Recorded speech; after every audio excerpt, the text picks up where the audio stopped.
Trump isn't an all-powerful king, the kind who can do whatever he wants, but he's undeniably king-adjacent, king-esque, moving for more. I would agree, though, with Jon Stewart. Common ground. I don't want kings. I'm not a fan of kings at all. That's why I think this country's better. We left a system of kings, and then they got mad. Their number one draft pick got away. All right, next one. Fact check, Jon Stewart. Let me preface this. I think everyone here agrees that Jon Stewart is very funny. Yes. Even when he's wrong, he's funny. Even when he's wrong, he's funny, and he is wrong a lot. So two things can be true. Bill Maher has never been funny accidentally. Kind of a miracle. I mean, even I've been funny accidentally. More than Bill Maher. You know what? I will actually agree with that statement. Yes. So Jon Stewart just laid out the case as to why President Trump is in fact a king. The Declaration says, he has Pause. Cool, man, when I say I missed the. that's not a period. That's not punctuation. It's a comma. All right, I'll do this takeoff again. Let's do it again. Jon Stewart lays out the case as to why President Trump is a king, and I'm going to fact check all of it. He's funny. He's wrong about everything. The Declaration says, he has kept among us in times of peace standing armies without the consent of our legislatures. Done. Cutting off our trade with all parts of the world. Ooh, that does sound familiar. He has obstructed the administration of justice. It's getting hot in here. And here's one more. He has excited domestic insurrections amongst us. I mean, come on. I'm calling it. Look, maybe Trump isn't an all-powerful king, the kind who can do whatever he wants, but he's undeniably king-adjacent, king-esque, moving for more. Now, you may think he has a point, especially considering President Trump even has an animation in the works geared at teaching kids about his kingly successes. Yep, there you go. Oh. I guess that's the updated cover, by the way. I still have the old one. The OG. Dildos on that one. Rated R. But all references in the description as we do every show. Everything Jon Stewart, everything he presents is factually incorrect. It's time for Claim Truth. All right, the first claim from one Mr. Jon Stewart, that President Trump deployed the army in peacetime against citizens. That makes him a king. The Declaration says, he has kept among us in times of peace standing armies without the consent of our legislatures. Done. Okay, here's the truth. Of course, the president can deploy the National Guard against violent criminals and illegals. Title 10 expressly gives the president the authority to deploy the National Guard when, specifically, he's unable to execute the laws of the land, the United States, with regular forces. ICE, in this case, would be the regular forces for enforcing immigration law. And you need to take into account that attacks on ICE are up over 1,000% since a year ago. It is well within his authority. As a matter of fact, it's kind of the only option when you have sanctuary cities and you have mayors coddling domestic terrorists who are attacking ICE. Here's a clip actually from Nick Shorter Monday night in Portland showing Antifa attacking ICE with explosives, tear gas, you name it.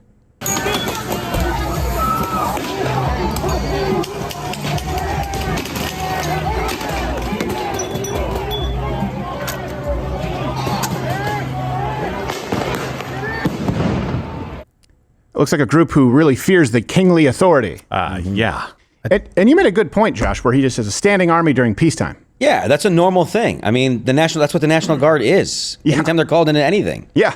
I mean, was Bush calling in a standing army during Katrina? If you have an army, he's trying to say that you can't have it. Kept among us is what the kingly thing is. He kept among us a standing army. I mean, what is Fort Bliss? Because it's in the middle of El Paso. That's a standing army. Yeah. What does that even mean? You could even tell that he didn't really believe this one. This is the Declaration of Independence. It's not the Constitution, first of all. It's something that they wrote when they still had a king and they were colonists. And it's a whole weird way to just do a bit and call him a king, but Yeah. that's absolutely not an equivalent. Well, he makes some more definitive claims, but and you pointed out, I don't think he really believes this one. He kind of just had to add it in. And by the way, where were you, Jon Stewart and people of his ilk, when Tim Walz actually did deploy the National Guard to keep citizens in their own homes, curfew during the George Floyd riots and their cities burned down? Get inside! Get in your house now! Let's go! Light him up! Go inside now! Get in the house! And see if you can sort of spot the difference here. You see that clip? The person screaming, having paintballs shot at them? That's an American citizen on their own property. ICE is trying to deport illegal aliens, often on public property. You may not agree. Do you understand the difference? Comment below. Next claim from did we just decide to continue with the Nintendo claim truth? I think we did. Okay. I don't know if we voted on it or if it was just by fiat. They did. Gerald asked to keep it one time, and then he complained about it later. Yes. And then out of spite, Tim has kept it. Yes. Okay. I think I got that right. I don't feel very kingly because I don't know that I voted. I don't like it either, but Gerald said keep it, so I've kept it. Well, no, I'm gonna usurp Want to him. revert back? Yeah, but not today. Okay. I'll do it tomorrow. That's right. That's right. The next claim, Jon Stewart We should makes, revert back next time. crap, is that I don't even want to say it. Just watch him say it. Cutting off our trade with all parts of the world. That does sound familiar. It's funny how he says it. It is funny. Delivery, yeah. Here's the truth. We haven't stopped trading with a single country, not one. No, not one. And as a matter of fact, in going through this today, kind of looking through the numbers, I thought there must be a typo. Yeah. Because we actually had $600,000 worth of total trade with North Korea in 2025. And I almost went to research, like, guys, hey, wait, did you mean to say South Korea? But in which case, did you mean like 600 million or billion? Or did you actually mean North Korea, in which case it would have to be zero? No, it turns out 600. So we've not stopped trading with a single country, and with North Korea, 600,000. That includes $100,000 worth of imports. I don't. What could we possibly be importing from North Korea? And it seems like President Trump was, diplomacy, just throwing them a bone. Look, Kim Jong, I'm very busy. I don't care what you're selling. I'm not buying. Oh, come on. Don't you want to buy Supreme Leader doll? Unless it's American Girl, I'm not interested. But they come with full string, have 4 phrases to say. I'll send you $100,000. Done. Oh, hey, guy, you bought it.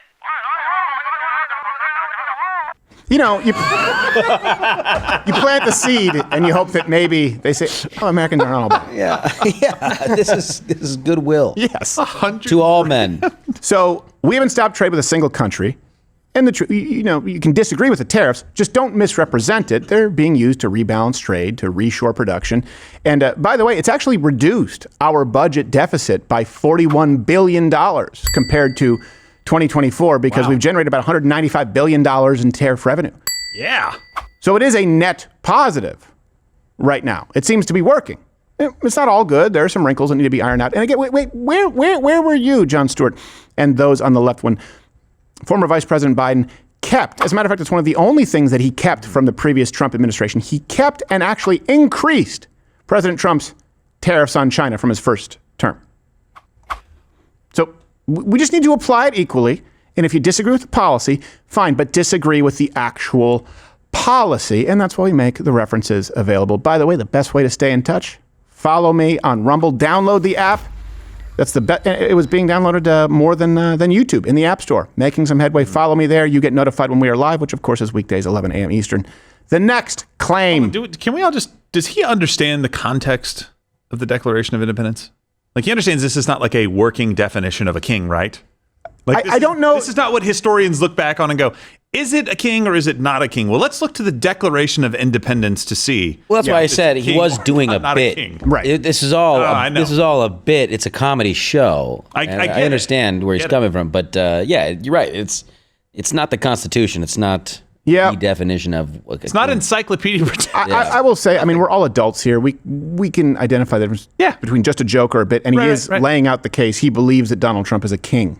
Yeah. Doing it with jokes. That's Now, more a comedy. is he just using the Declaration of Independence because it's better fodder for a bit? Probably. I don't know. I just know that a lot of people believe his claims is true. Because he couldn't use the Constitution. There's nothing in there. No, exactly. He had to use something American. They had to go, okay, wouldn't this be great if he was violating well, he's not violating the Constitution. Well, what can we use? The Bible? That's not going to work. The Declaration of Independence. Yeah. This will piss off the right. Yeah, and then I can also just lie and say he stopped trade with countries, and it's just not true. Here's the next claim that he makes. And this one's really bad because this really echoes what the leftist media has tried to sort of parrot. And it's also what leads to unrest, violence, and labeling supporters of Donald Trump as fascists, as Nazis. His claim is that President Trump obstructed justice. He has obstructed the administration of justice. It's getting hot in here. Okay, here's the truth. The left is the only side. They're the ones exclusively obstructing justice. Since 2000, 67% of nationwide injunctions were against Trump. I know you're thinking, do you mean since 2020? No, I mean since 2000. Since 2000, 67% of all nationwide injunctions were against President Trump. And 92% of them were issued by Democrat-appointed judges. Let me read you the list of nationwide injunctions. President Trump, just his second term, 40. Biden, 14. Obama, 12. George W. Bush, 6. Also, hey, where were you, Jon Stewart, and those on the left, when former Vice President Biden said that he would specifically ignore the Supreme Court as it related to student loans, eviction moratoriums, right, rent forgiveness that screwed a lot of small mom and pop home providers? He said it. He said they'll probably strike it down, right, because it's not actually constitutional. But until then, we're going to get some of this done. And where were you when Chuck Schumer made threats against Supreme Court justices? I want to tell you, Gorsuch, I want to tell you, Kavanaugh, you have released the whirlwind, and you will pay the price. Now, I know if you say you don't want to play that game because then you get to the game of, fight like hell. Well, no, we'll get to that because the left has to lie about a quote. Extend the context of that Chuck Schumer quote. Doesn't get any better, gets worse. Yeah. And radical trans leftists have actually tried to kill Brett Kavanaugh. There have been attempts on his life. People also still think, my God, he's a gang rapist, even though it's the most verifiably untrue act of slander that we have really seen nationally. So, all right, next claim that Jon Stewart makes. Just watch him make it. He has excited domestic insurrections amongst us. I mean, come on. I'm calling it. Are you? Well, here's the truth. I'm calling it. January 6th was not an insurrection, but let's assume for a second that it was. It wasn't. Certainly wouldn't be an insurrection that was called for from President Trump because he specifically told people to make their voices peacefully and patriotically heard. You cut out that part. I know that everyone here will soon be marching over to the Capitol building to peacefully and patriotically make your voices heard. And then we get to the actual January 6th protests that were overwhelmingly peaceful.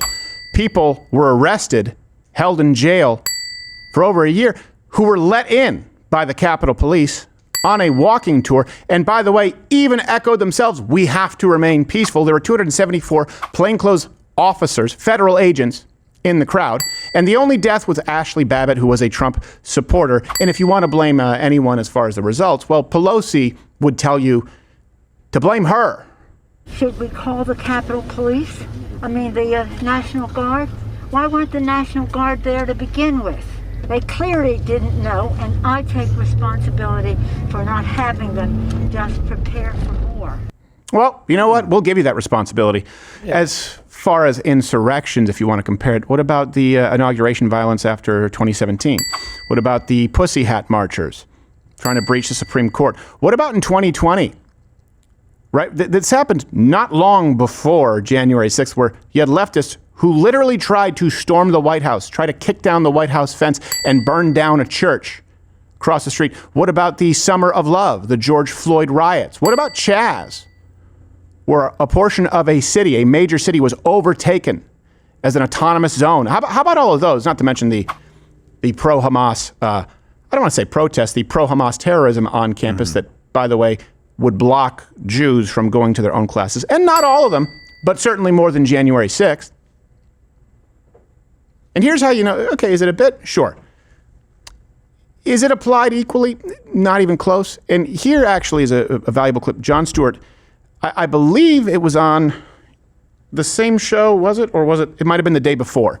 I think it was the day before. I think it was October 20th, where he interviewed Bernie Sanders. And he started off trying to confront him a little bit about how Democrat policies have raised costs. But then he just allowed Bernie to dodge completely, which he wouldn't do with someone who might be slightly on the right. But what happens is when the government promises endless funds to insurance companies or private universities without any cost controls, and Trump seems to understand this, prices rise far beyond the rate of inflation. And we've seen it in tuition, and we've seen it in pharmaceutical, and we've seen it in healthcare. So my question is, will Democrats recognize the poison pill that they've often placed into well-intentioned policy? Right. What they end up doing is coming up with very complicated proposals. You make $48,964. Yes! You will get this thing. You make $1 more, you finish the blah, blah, blah, blah. Look, we have got to make it simple. In the wealthiest country in the history of the world, should healthcare be a human right? Yes, it should be. Should we have the best quality education in the world? Question was about rising costs. To graduate school? Yes, we should.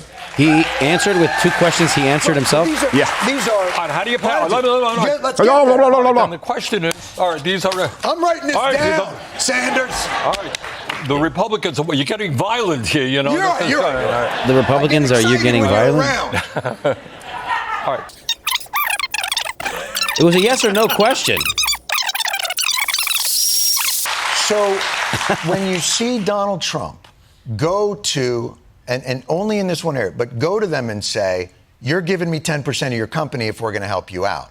Or we're going to do that, but here's the thing, Pfizer, you're not going to charge these people anymore. Does that change the calculus now for Democrats to govern with more balls? I think it does.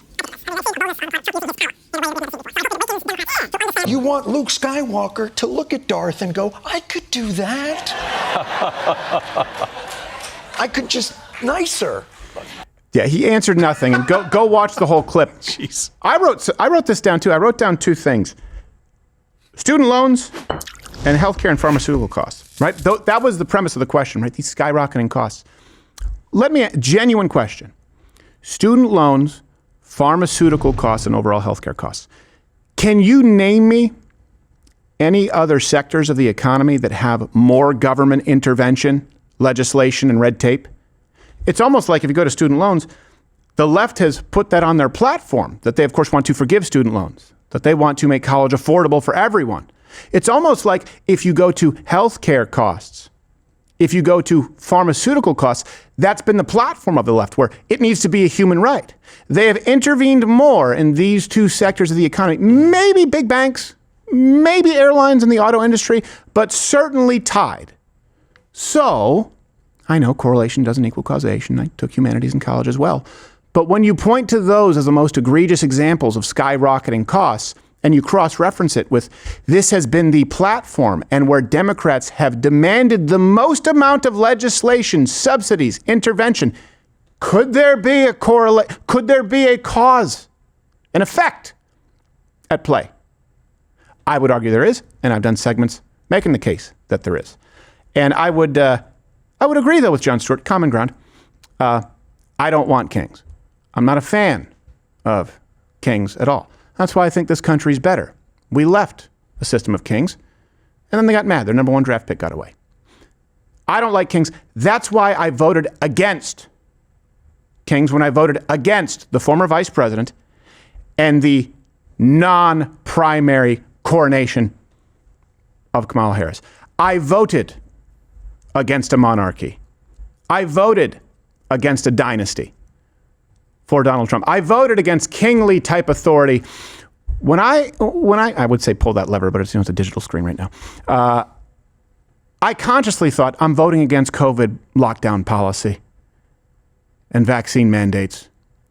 I consciously thought I'm voting against the Department of Misinformation and the censorship policy of this administration and Nina Jankowicz and the Twitter files and calling for the removal of Joe Rogan, Jen Psaki from Spotify. I'm voting against the abuse of lawfare. I'm voting against the open borders policy that flooded us with 18 million illegals over the course of 3.5 years. Let's use the low end, 15 million, even though we specifically, the people, have voiced our wants, our needs, that we need to secure our border. I voted very consciously against leftist violence and continual insurrections that we saw under former Vice President Biden and, of course, Barack Obama. That's where it started.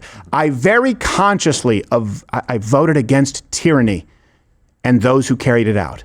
But I can make the case. Can you? Can anyone?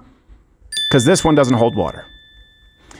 I think you were about to say something, but then I was wrapping it up. No. You did a very nice job. I think. Listen, I think there's a really big problem when you have somebody like Jon Stewart, who he did better on that question, I think, than just about anybody. He said, "Can't you recognize the poison pill that you guys?" And he even tried to give him a little unintentionally, maybe with good intentions. Right. You put a poison pill in there, and it raises prices for everyone.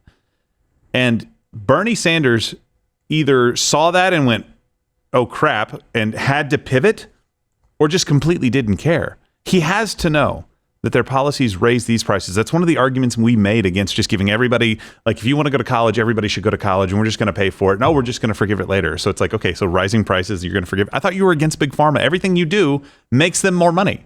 So right. I don't understand why it took somebody like Jon Stewart asking that question, because he doesn't want to. Yeah, I think he wants to. I think more people should want to. Yeah, I think you're right on the second part. I think he should. Yeah, he should want to. But Jon Stewart has made a career. You mean, wait, hold on a second. You mean Bernie Sanders should want to answer it? No, I'm saying that Jon Stewart does not want to ask that question. He is almost like forced to try and drag it out. Don't you see how this could possibly, be a problem now? I think it's a fair question. I completely disagree with good intentions. I don't agree with that. But Josh, you were saying, I think people should want to ask those questions. Yeah, I think they should. I think he. It's all right.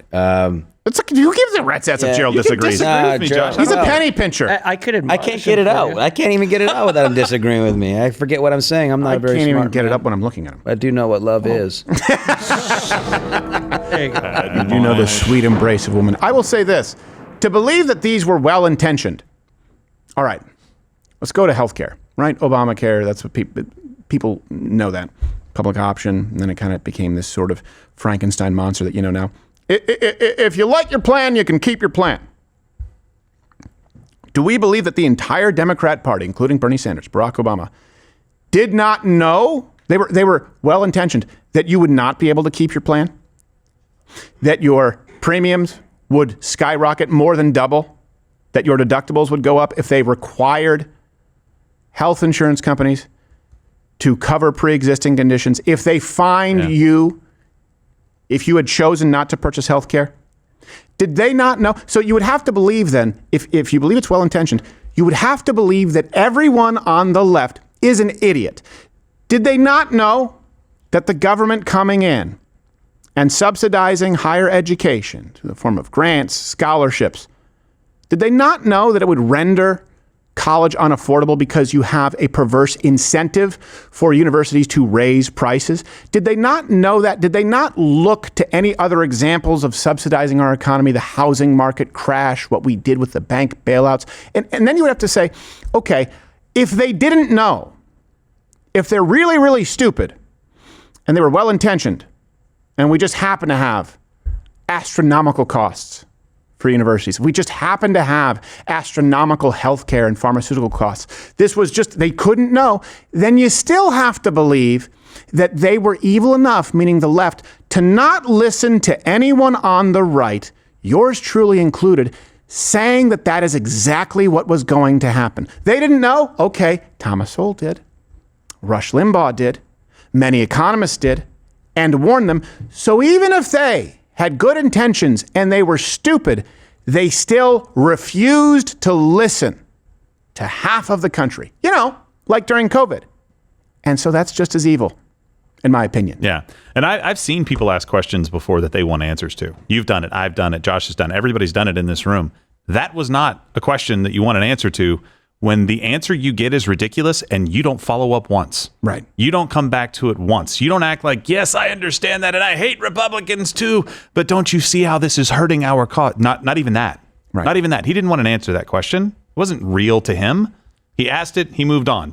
To believe the premise, let me give you an analogy here, or allegory. Okay, you believe that the left had good intentions and didn't know. There were also a bunch of people who did know. Same thing during COVID. Good intentions, didn't know that COVID maybe came from a lab, even though plenty of people were saying that it had. Good intentions, didn't know that lockdowns may not work. That lockdowns may lead to irreparable changes in the mental health fabric of our country. But plenty of people were saying it. It would be like telling someone, I know you just wanted to rest the baby on the counter with good intentions, and you didn't know that the stove was a bad place, and it turns out it is. But at that same, people are going, don't put the baby on the stove. Hey, stove burns babies. Stove burns babies. Yeah, well, I don't know that, and putting it there anyway.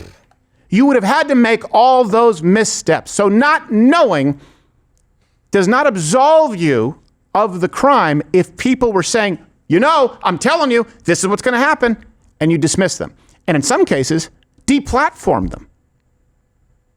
Good intentions. Well, then why did you deplatform the people who said this may have negative consequences? Right. I'm sorry, I give you no quarter. No grace. None. We've lived it. And Gen Z men are on to it. Something else we're on to. Libertarianism is gay. Actually, gay. I think libertarianism is like the non-binary. Yes, okay. Political party. Yeah. Like they're like, we're not boys or girls. We're fun. It's the question. For who? For us. Yeah. This one's for me. They're the question. I want you to guess what I think all the time, and if you guess wrong, you're wrong. All right. No, I think that's fair. Okay, they're the questioning in the LGBTQ. Although some people say it's not questioning, it's queer. Well, what does that mean? It means you don't know. So questioning! All right. It means your dad's disappointed. Yes. That's exactly what it all means. Of them. You can say that about all the letters. Libertarianism doesn't work. We now know. I would sort of file it under like the left's ideas. Okay? They've been tried. They don't work. We're done with that now. We understand that it cannot function. Oh, you're still here? And you're still watching this on YouTube? You've probably noticed something is missing by now. I'm not here. That's because the Live Daily Show is now streaming exclusively on Rumble weekdays at 11 a.m. Eastern. Tune in there, where nothing is censored.